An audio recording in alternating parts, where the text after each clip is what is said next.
In today's episode, May Day in Moscow, or a parade of red flags. That's not how it got damaged, sir. Maybe they weren't lying after all. When an idiot tries to use a production server to learn Unix. Before we get started, make sure to subscribe so you will never miss a video. So let's get started. May Day in Moscow, or a parade of red flags. This was sparked by the recent post by u/ancient_ice, where someone was using a production system to learn Unix. A friend of mine, hereafter called F, used to study in a smallish, under 500 students, business and technology institute in the mid-90s. There was one Sun box for the student emails, shells etc., running an ever less current version of Sun OS 4. Something. There was a nominal admin, but he was rather busy, so the box was rather sloppily maintained by random persons who were given the root password and minimal instruction. For example, F's roommate had root on the box at one time. He used his power and might to try out some old Unix jokes in CSH. Oh yes, the old Sun boxes offered a choice of shells. You could have CSH or tcsh. Or S shell in this case. We'll get to this later. The depth of the problem started to become apparent in the early 2000s when F tried to access his email from my home and got a connection refused message. I had a fancy internet connection for the time, a fast DSL connection with a static IP and my own domain. I had my own firewall, so I could tell what was being blocked and what wasn't. F then tried opening an SSH connection to another shell server in a different domain and telnetting from there. That was a success. Now, most of you are probably wondering about the telnet part. F had been asking for SSH to be installed on the Sun box, to no avail. After years of begging, someone finally managed to install something called S-shell. I still have no idea what it is. If someone does, please enlighten us. Side note, many, including my employer at the time, were initially cautious about adopting SSH because of its license terms. In my employer's case, it took a direct quote from Tatu Ilonen, confirming that it was absolutely okay to use internally, and only integrating SSH in a commercial product would be an issue. Once F had gained access to his shell account, we started investigating. A lot of the system was world-readable, including home directories. However, we headed over to / etc. to see what was going on. Reading through hosts.deny, it looked like somebody had run a random number generator and put the output in the file. There was also, among others, the entire TLD where I had my own domain, hence the connection refused error. Hosts.allow was either blank or missing, so it was only hosts.deny that was controlling access. Now, hosts.allow and hosts.deny used to be perfectly valid ways to control access to services, but this was a hot steaming pile of garbage. There were seemingly random sets of 1 to 4 octets, plus all kinds of domain names, including some of the largest global TLDs. For example, if any octet of an IP address had the value 151 decimal, it was denied. Any connection from anywhere resolving to star.com was denied. The most likely explanation was that whenever anyone spotted anything suspicious, they simply blacklisted whatever address the activity seemed to be coming from, sometimes quite often with a wide margin. There were lots of issues. Some common commands segfaulted. I remember laughing at this so hard that I fell off my chair. The worst thing was that someone was collecting passwords. We found a badly hidden text file of what looked like cracked or sniffed passwords.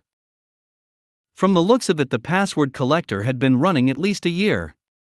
And F recognized his own password from the file, so at least some of the passwords had to be current. All of our findings were duly reported to the real admin. F ended up explaining the problems on the phone to a wall of so what until he got to the password list. At that point, the admin's reaction was oops. The box was shut down a short while later and never restarted. That's not how it got damaged, sir.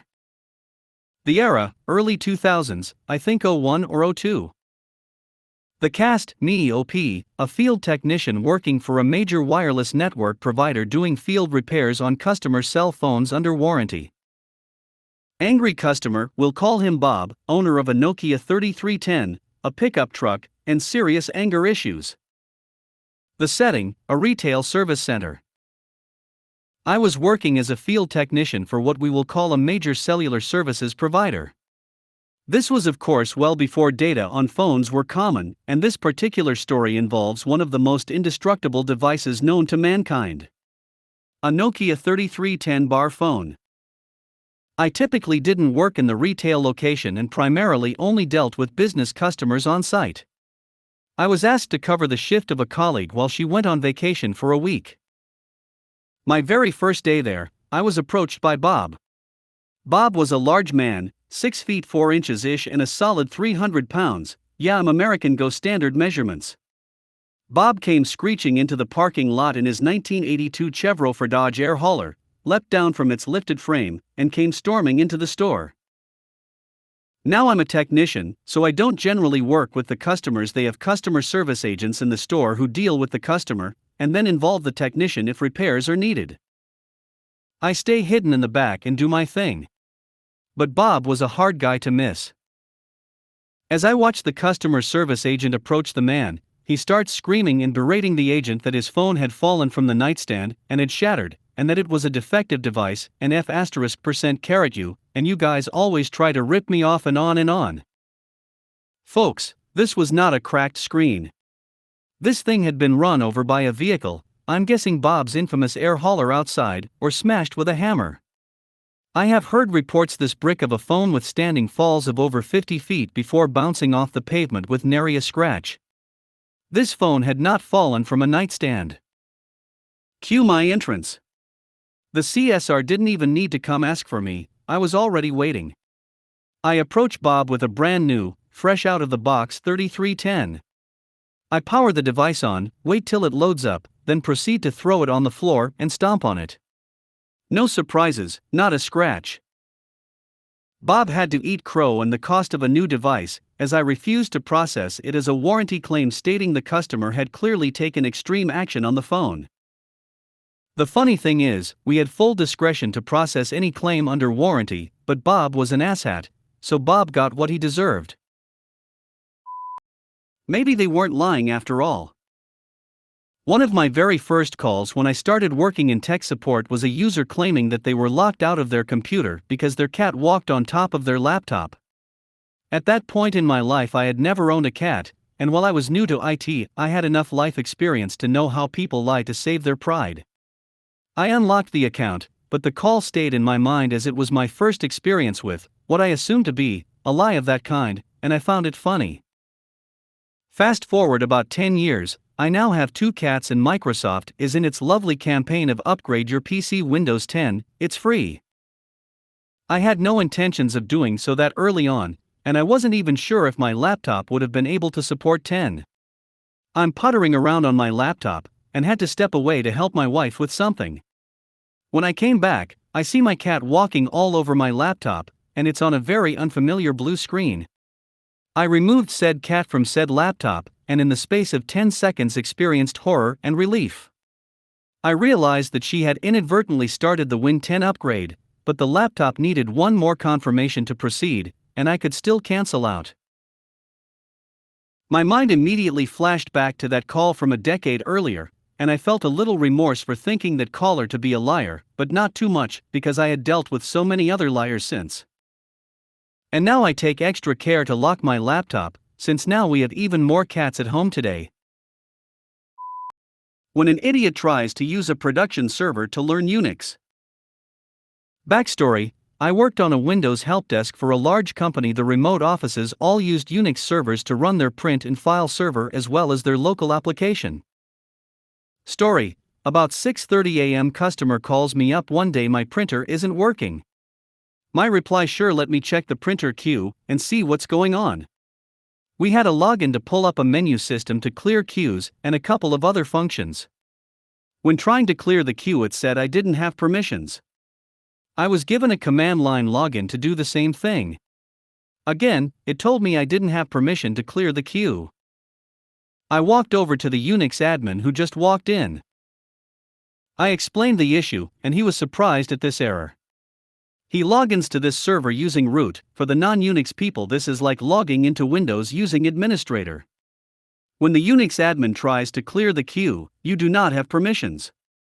I said, oh crap, there are way bigger issues going on than print queue. Unix admin, oh yeah, big time.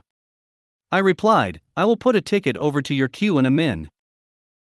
In the investigation, it was found out someone on the application team used the root login to play around to learn Unix commands more. He did a chmod 777 or from the root directory.